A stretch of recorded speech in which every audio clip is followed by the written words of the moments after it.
Je dois d'être complètement sincère avec vous et de vous parler de mon comportement de cette dernière semaine.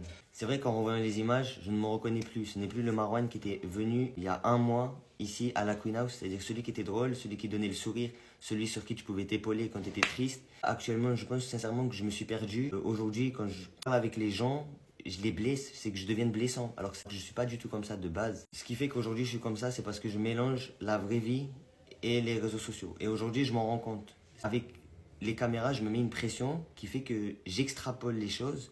Alors que normalement, je suis pas du tout comme ça.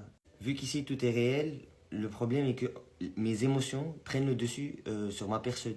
Il est réellement temps que je me canalise et que je profite à 100% de l'aventure parce que je pense que je ne me rends pas encore compte de la chance qu'on m'a donnée en venant ici. Déjà, vous êtes des milliers à être derrière moi, à me donner de la force et essayer de retrouver le Marouane qui vous donnait envie de regarder les stories. J'ai eu une conversation avec Yuma et Benoît, une conversation sincère, avec le cœur, qui m'a permis de comprendre qu'il était temps que je reprenne possession de mes émotions et de ma façon d'agir. Il faut que vous sachiez aussi que vous n'êtes pas simplement des gens qui regardent la story, vous faites aussi partie de la Queen House. Donc pour moi, il est tout autant important de m'excuser auprès des gens qui sont ici et de vous. Je tiens sincèrement à m'excuser auprès de vous tous et je peux vous promettre que vous allez retrouver le vrai Marwan, celui qui vous faisait sourire et celui qui vous faisait rire.